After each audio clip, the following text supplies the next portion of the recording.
नमस्कार. पंचममण्डलं पंचमः पाठः लोकरञ्जकं लोकनाट्यं. यामध्ये प्रभाकर महादेव भातखंडे महोदयांनी लिहिलेल्या मुक्ता या लोकनाट्यातील उतारा आपण पाहत आहोत. सूत्रधारांनी प्रवेश करून रंगमंचावरील पूजा विधी संपन्न केले आहेत. त्यानंतर त्याने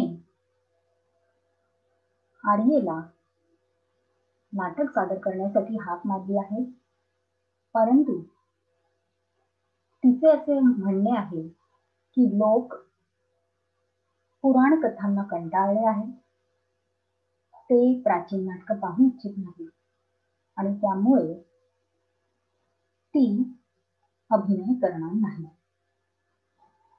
म्हणून एक नट सूत्रधाराला असे सुचवतो की आपण रसिकांच्या समाधानासाठी आणि भट्टीनी म्हणजे आर्यनी म्हणजे बाईसाहेबांनी अभिनय करावा यासाठी लोकनाट्य सादर करावे. वस्तुतः लोकनाट्य हा नाटकांचा एक प्रकार जो समाजामध्ये सर्वसामान्य लोकांमध्ये अधिक प्रसिद्ध झाला, परंतु तो प्राकृत भाषेत असल्यामुळे लोकनाट्य संस्कृत भाषेत कसे काय सादर करणार असे सूत्रधाराला वाटते. परंतु संस्कृत ही लोकभाषा सुद्धा आहे आणि म्हणून सर्वसामान्य लोकांसाठी संस्कृतमध्ये लोकनाट्य अवश्य सादर केले पाहिजे असे मत नट व्यक्त करतो आणि सर्वच प्रेक्षक सुद्धा त्याच्या या मताला दुजोरा देतात.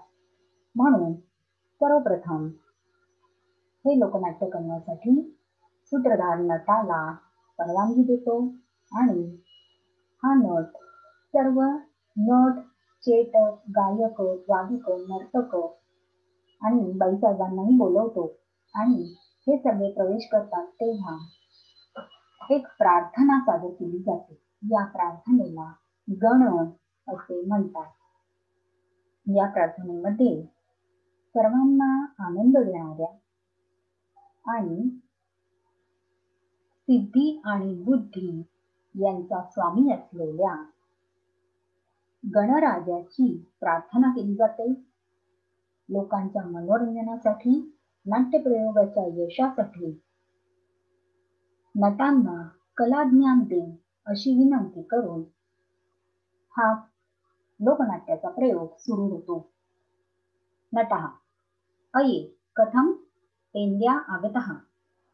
अरे पेंद्या, कथं त्वं विमनस्कः दृश्यसे. आता हा प्रत्यक्ष प्रयोग सुरू झाला आहे. त्यामध्ये हा नट म्हणतो, अरे हा पेंद्या आला. अरे पेंद्या, कसा बरं आज तू दुःखी कष्टी दिसत आहे.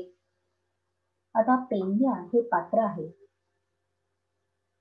हे पात्र म्हणजे हा श्रीकृष्णाचा एक मित्र असलेला गोप बालक आहे. तो बोलताना तोत्रा बोलतो, पायाने काहीसा पंगू असतो, त्यामुळे तो चालताना त्याप्रमाणे अभिनय करतो आणि त्यातून एक प्रकारे हास्य निर्मिती होते. त्याच्या बोलण्याने, त्याच्या चालण्याने एक प्रकारे हास्य निर्मिती होते. तो अतिशय दरिद्री असतो, पण कृष्णाचा आवडता मित्र असतो आणि हा जो प्रवेश सादर होतोय त्यामध्ये गवळणी म्हणजे गोपिका आहे, तसेच कृष्णाचा मित्र पेंद्या आहे. लोकनाट्यामध्ये हा गणगवळण हा भाग अतिशय प्रसिद्ध असतो.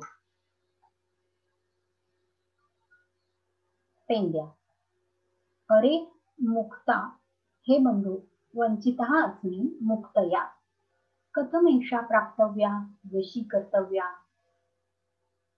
पेंद्या त्याला कारण सांगतो, आपण दुःखी का आहोत तर मुक्ता हे ते कारण आहे की ज्यामुळे तो दुःखी आहे. तो म्हणतोय, अरे हे अरे भावा, मला मुक्तेने फसवले, वंचितः फसवलेला. कथमेषा प्राप्तव्या, तिला कसं बरं मिळवायचं? वशी कर्तव्या, तिला कसं वश करायचं? ही काळजी त्याला लागून राहिलेली आहे. या चिंतेमध्ये तो मग्न आहे. नटः, पेंद्या, नाहमत्र समर्थः, न अहम अत्र समर्थः. अरे बाबा, या बाबतीत मला काही करता येणार नाही. मी काही या बाबतीत समर्थ नाही. परम एकं मार्गं प्रदर्शयामि. पण मी एक मार्ग दाखवू शकतो. मी एक उपाय सुचवू शकतो. सहा मुक्ता प्राप्तये भविष्यती. या उपायाने मुक्तेची प्राप्ती होऊ शकेल. पेंद्या लगेच विचारतो, कथय कथय, किमर्थं विलंबते? सांग सांग, उशीर कशाला करतोय? लगेच सांग. नटः, अस्ति हट्टविभागे एकः वशीकरणाचार्यः.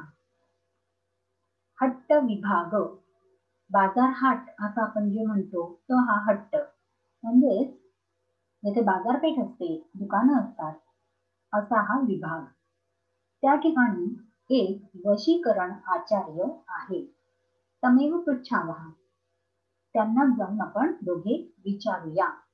एही चल, निर्गतौ, दोघेही निघून जातात. म्हणजे अशा प्रकारे ते अभिनय करतात की ते जिथे उभे आहेत तिथून ते आता बाजारच्या दिशेने गेले आहेत.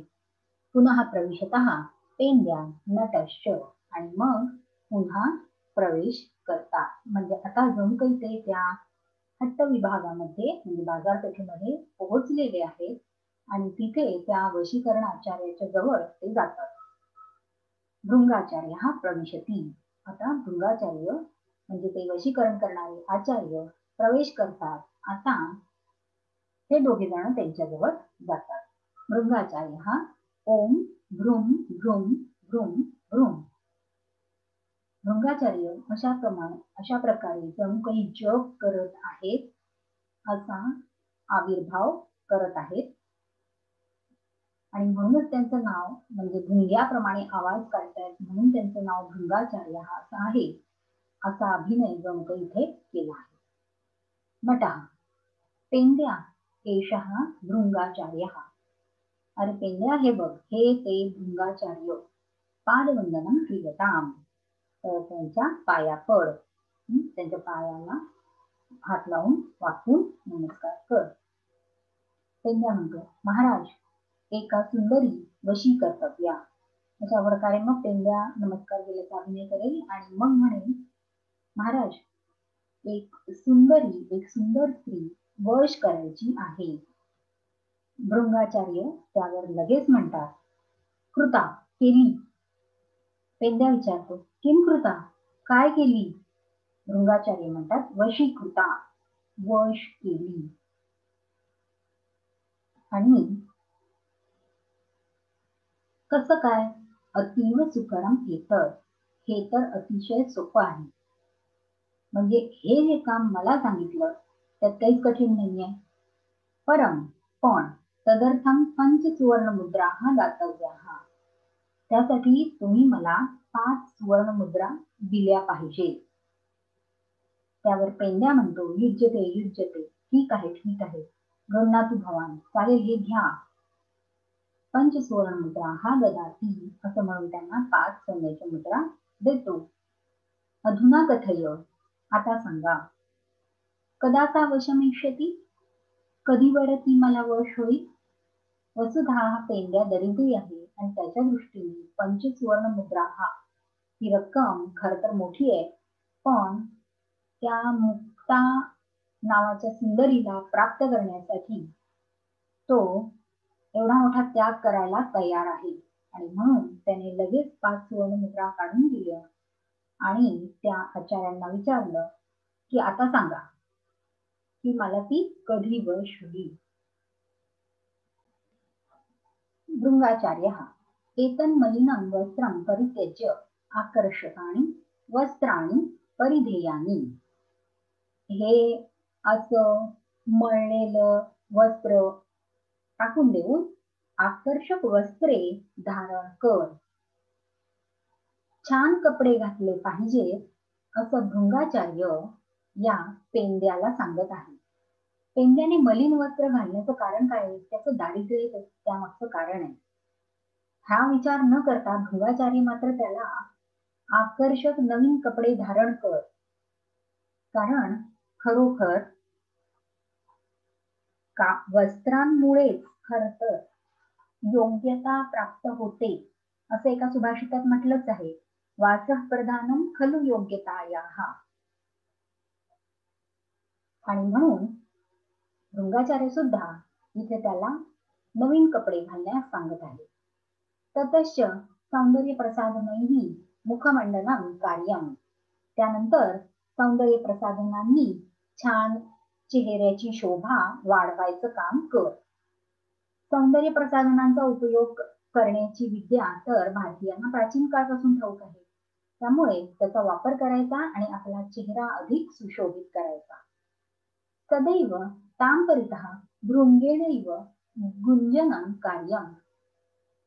आणि सतत तिच्या अवतीभोवती एखाद्या भृंग्याप्रमाणे भ्रमराप्रमाणे गुंजन करीत राहायचे, म्हणजेच गोड शब्द बोलत राहायचे. मुक्ता एव त्वया धातव्य. तेव्हा आता फक्त मुक्तेचं ध्यान तू करायचे, म्हणजे सतत तिची आठवण काढत राहायचं, तिचे स्मरण करत राहायचं. म्हणजे आता जणू काही या पेंद्याने जपच करायचा आहे, मुक्ता मुक्ता मुक्ता मुक्ता. आणि अशा प्रकारे ध्यान करत राहिल्यामुळे आणि भृंगाचार्यांनी सांगितलेला उपाय केल्यामुळे ती मुक्ता पेंद्याला वश होईल, असं ते म्हणत आहे. आणि हा उपाय त्यांनी 5 सुवर्ण मुद्रांच्या बदल्यात सांगितला आहे. आता हे सगळं नट ऐकतो आहे, पेंद्याबरोबर तो आलेला आहे, त्यामुळे तो सुद्धा लगेच आपल्याला जे आवश्यक ते भृंगाचार्यांना विचारतो. नटः आचार्य मुक्तिम इच्छामि. हो आचार्य, मला मुक्ती मिळवण्याची इच्छा आहे. भृंगाचार्य प्रथमं तावत् आचारः. ठीक आहे, पहिल्यांदा आचरण कसं करायचं ते मी तुला सांगते. त्वया काषाय वस्त्रं स्वीकरणीयम्. तू भगवी वस्त्र स्वीकारली पाहिजे, म्हणजे संन्यास घेतात त्याप्रमाणे संन्यासी लोक वस्त्र धारण करतात तशा प्रकारची वस्त्र तू धारण केली पाहिजे. अन्यच्च सततं भगवतः नामजपः उच्चैः कार्यः. आणि दुसरं असं की नेहमी सतत परमेश्वराच्या नावाचा जप मोठ्याने करत राहिला पाहिजे. येन परमेश्वरः ते मुक्तीं प्रदास्यति. की ज्यामुळे परमेश्वर तुला मुक्ती देईल. असा उपाय भृंगाचार्यांनी सांगितला. आता पहा, दोन्ही उपायांमध्ये काय साम्य आहे, कारण भृंगाचार्य हे काही खरे आचार्य नाहीये, हा काही खरा कोणी ज्ञानी पुरुष नाहीये, तर त्याने फक्त सोंग घेतलेला आहे आचार्य असण्याचं आणि लोकांकडनं पैसे लुबाडले, म्हणूनच तो 5 सुवर्ण मुद्रा एवढी मोठी रक्कम सांगतो. आणि त्या बदल्यात त्यांनी सांगितलेला उपदेश तर अतिशय सामान्य ज्ञान ज्याला म्हणतात तशा प्रकारचा आहे. आणि म्हणून भृंगाचार्यांचे हे दोन्ही उपदेश, म्हणजेच मुक्ता असो किंवा मुक्ती असो, ते मिळवताना त्यांनी सांगितलेला उद्देश एकच आहे की वस्त्र परिवर्तन आधी करायचंय आणि दुसरं फक्त जप करायचा आहे. तर एवढ्यानेच खरोखर मुक्ता किंवा मुक्ती मिळेल का, हा खरा प्रश्न. नटः नट मात्र त्यांच्या समोर असं काही म्हणत नाही. नट मात्र लगेच त्यांच्या समोर अगदी आपण खुश झालो असं दाखवतो. अनुगृहीतोऽस्मि. माझ्यावर खूपच उपकार झाले, माझ्यावर तुमची फारच कृपा झाली, मी धन्य झालो तुमच्यामुळे, असं जणू काही तो म्हणतोय. अनेन एव मार्गेण मुक्तीं गमिष्यामि. तुमच्या याच मार्गाने मी मुक्तीला जाईन. अरे पेंद्या एही गच्छाव. अरे पेंद्या चल जाऊया आपण दोघे. नटः पेंद्या च गंतुम आरभेते. नट आणि पेंड्या हे दोघं लगेच जाण्यास सुरुवात करतात, म्हणजेच लगेच निघतात. आता पहा, त्या पेंड्याकडून भृंगाचार्यांनी 5 सुवर्णमुद्रा घेतल्या आणि या नटाला तोडणार आहेत का दक्षिणा घेतल्याशिवाय? तर नाही. भृंगाचार्य, अरे अरे, न त्वया मह्यम दक्षिणा प्रदत्ता. अरे, तू तर माझी दक्षिणा नाही दिली, मला दक्षिणा द्यायचा विसरला, दिली नाही. आता हा जो नट आहे तो आहे हुशार, कारण पेंड्याला जेव्हा त्या भृंगाचार्यांनी आधी मला दक्षिणा दे म्हटल्याबरोबर पेंड्याने लगेच आधी दक्षिणा दिली होती. 5 सुवर्णमुद्रा दिल्या होत्या आणि त्यानंतरचा हा जो उपाय सांगितला होता तो काही फार वेगळा नव्हता, सामान्य ज्ञानावर आधारित असतो तसाच होता. हे सांगण्यासाठी कुठल्या आचार्याची गरजच नव्हती आणि त्यामुळे नटाने मुद्दामच आपली शंका आधी विचारून घेतली, उपाय आधी जाणून घेतला आणि दक्षिणा मात्र दिली नाही. कदाचित पेंड्याला जसं लुबाडलं भृंगाचार्यांनी, ते नटाला आवडलं नव्हतं आणि म्हणून जशास तसे धडा शिकवण्यासाठी म्हणून भृंगाचार्याला दक्षिणा न देता तो तेथून पळाला. त्यावर नट काय उत्तर देतो? भृंगाचार्य दक्षिणा मागतायत आणि नट त्यावर उत्तर देतोय, आचार्य मुक्तहाम, अहो मी तर मुक्त झालोय, तुम्ही मला मार्ग सांगितलात आणि आता मी त्या मार्गाने जाऊन मुक्त झालेलो आहे. अधुना कथं मया क्षुद्रः अर्थव्यवहारः कार्यः. आता कसं बरं मी हा फारच क्षुद्र पैशांचा व्यवहार करायचा? नाही नाही, आता मी मुक्त झालेलो आहे, तेव्हा मी अशा क्षुद्र व्यवहारांमध्ये अडकता कामा नये. एषः गच्छामि, तेव्हा आता मी हा जातो. पेंड्या, एही चल रे पेंड्या, निर्गतौ, असं म्हणून दोघेही निघून जातात. अशा प्रकारे त्या भृंगाचार्याला दक्षिणा वगैरे काही देत नाही. त्या पेंड्याला त्या भृंगाचार्याने लुबाडलेलं आहे हे नटाच्या लक्षात आलंय आणि म्हणून त्यांना धडा शिकवून ते दोघे निघून गेले.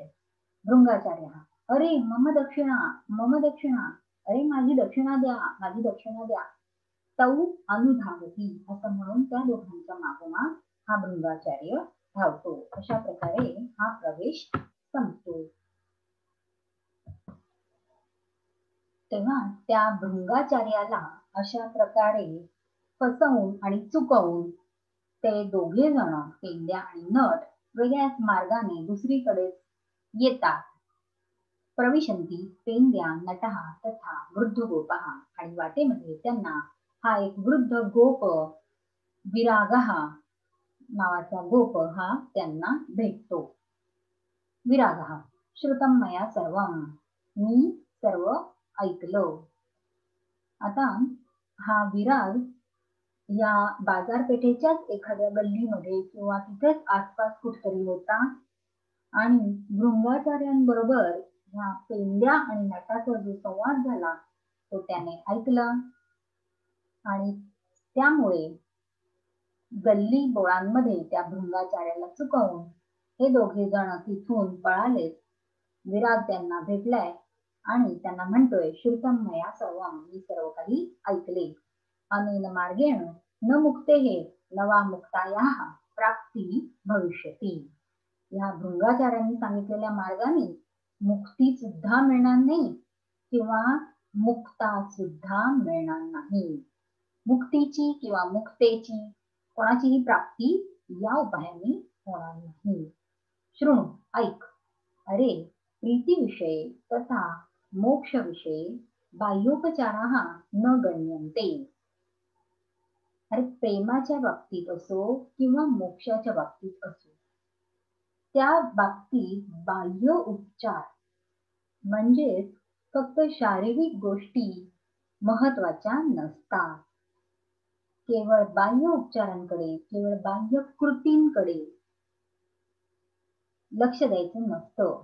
केवळ बाह्य कृती, बाह्य व्यवहार, केवळ शारीरिक वस्त्र आणि अलंकार आणि शोभा या सर्वांकडे दुर्लक्ष करावे. या सगळ्यांकडे अतिलक्ष देऊ नये, कारण या गोष्टी बाह्योपचार अधिक महत्वाचा नाही. प्रीतिविषये मनोमेलनम हृदय समर्पणम च आवश्यकम. प्रेमाच्या बाबतीत दोघांचं मन जुळणे म्हणजे दोघांचे विचार एकमेकांना मान्य असणे, दोघांचे आवड निवड यामध्ये समानता असणे किंवा एकमेकांची आवड निवड जोपासण्याची तयारी असणे. हृदय समर्पणम आपलं मन समर्पित करणे म्हणजे ज्या व्यक्तीविषयी आपल्याला प्रेम आहे त्याच्यासाठी कोणताही त्याग, कोणतंही समर्पण, कोणतीही देण्याची भावना असणे, काहीही देण्याची भावना असणे या गोष्टी आवश्यक आहे. तिथे हृदय समर्पण, तिथे आपलं हृदय मन समर्पित होतं, समर्पणाची भावना असते. तिथे मीपणा, माझेपणा हे नष्ट होतात आणि म्हणून तिथे प्रेम निर्माण होतं. यदि वाम परस्परानुरक्तौ, जर दोघेही एकमेकांना आवडत असाल, जर दोघांनाही एकमेकांविषयी प्रेम वाटत असेल, तरीही एव मनोमेलनम भवति, तर दोघांचं मन जुळेल, दोघांचं मनोमिलन होईल. आणि या वाक्यातून एक महत्वाची गोष्ट या विराग नावाच्या वृद्ध गोपाने सांगितलेली आहे की प्रेम हे कधी एकतर्फी असू शकत नाही, किंबहुना अशा प्रेमाचा उपयोग नाही. दोघांनाही एकमेकांबद्दल तेवढ्याच प्रमाणात प्रेम वाटणं, आवड वाटणं आवश्यक आहे. तरच ते खरं प्रेम, तरच ते सफल प्रेम असं म्हणता येईल. असा इथे एक अर्थ निघतो. तर त्या दोघांचं मनोमिलन होऊ शकेल. नटः कथम मुक्तीं लभते, आणि मला मुक्ती कशी बरं मिळेल? मार्गदर्शनम प्रार्थये, मी विनंती करतो की मला पण मार्गदर्शन करा. विरागः त्यावर विराग उत्तर देतात, अरे अस्मादृशैः सामान्यैः जनैः फलेच्छां परित्यज्य नियतानि कर्माणि कर्तव्यानि. अरे आपल्यासारख्या सामान्य लोकांनी मुक्ती मिळण्यासाठी काय करायचं असतं? आपण सामान्य माणसं आहोत याचाच अर्थ आपण घरदार सोडून, कुटुंब सोडून संन्यास घेऊ शकत नाही. कारण आपल्यावर आपल्या घराची, आपल्या कुटुंबियांची जबाबदारी असते. आणि त्यामुळे सगळेच लोक, अख्खा सगळा समाज संन्यास घेऊन भिक्षा मागत फिरू शकत नाही. भिक्षा देण्यासाठी कोणीतरी शेती तर करायला हवी ना, अन्नदान तर मिळायला हवं. आणि त्यामुळे सामान्य लोकांनी संन्यास घ्यायचाच नाही. मग त्यांनी काय करायचं? नियतानि कर्माणि कर्तव्यानि, जी आपल्याला नेमून दिली आहेत ती कामं करायची. याचाच अर्थ आपण जे काही उद्योगधंदा, शेती, व्यवसाय, दुकान, व्यापार किंवा नोकरी, जे काही काम धंदा करतो आहे ते आपल्याला नेमून दिलेलं काम प्रामाणिकपणे पार पाडायचं, आपल्या पूर्ण क्षमता वापरून पार पाडायचं, आपलं पूर्ण लक्ष देऊन, पूर्ण मन लावून काम करायचं. आणि हे सगळं करत असताना फलेच्छा मात्र सोडून द्यायची. फलेच्छा सोडून देण्याचं कारण काय? कारण जर आपण मला काय मिळेल असा विचार प्रत्येक गोष्टीत करत राहिलो, तर या समाजात दुसऱ्याला मदत करण्याची, परोपकाराची, देशसेवेची कामं होणारच नाही. तेव्हा कुठेतरी स्वार्थ सोडून द्यावा लागतो. फलेच्छा या शब्दामध्ये तो स्वार्थ गृहीत धरला आहे की जेथे आपण हे काम मी केलं की त्याचं हे फळ मला मिळेल आणि त्या फळाने मला एवढं सुख मिळेल अशी इच्छा करत राहतो, असे विचार करत राहतो. या विचारांच्या नादात मुख्य कामाकडे आपलं दुर्लक्ष होतं, टाळाटाळ होते, दिरंगाई होते किंवा ते काम आपण कसं तरी उरकून टाकतो. हे परिणाम होतात फलेच्छेचा विचार केल्यामुळे. म्हणून फलेच्छा सोडून देऊन कर्म चांगल्या प्रकारे केली पाहिजे. म्हणजे काय होईल?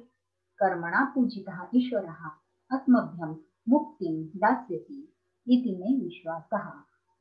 अशा कामांनी ज्याची पूजा केली आहे असा ईश्वर, म्हणजे आपलं काम करणे हीच ईश्वराची पूजा आहे.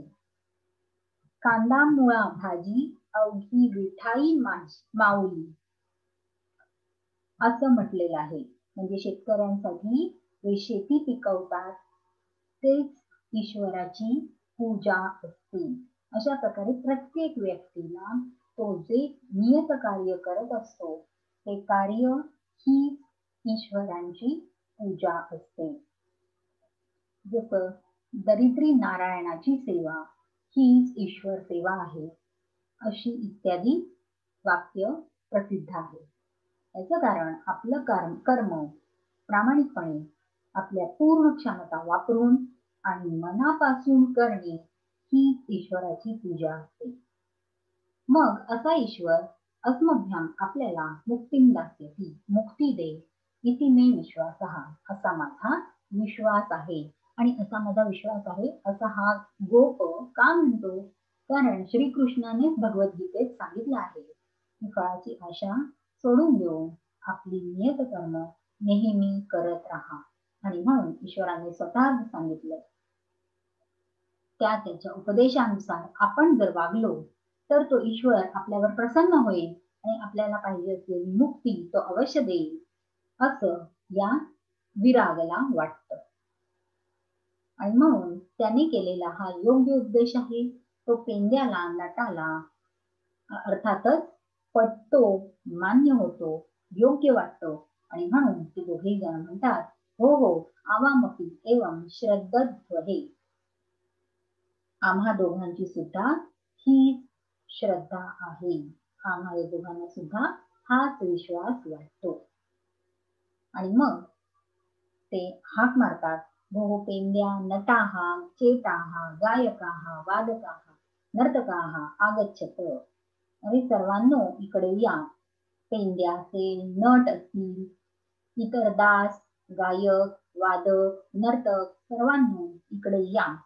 श्रीकृष्णं प्रार्थयामहे, आपण श्रीकृष्णाची प्रार्थना करूया.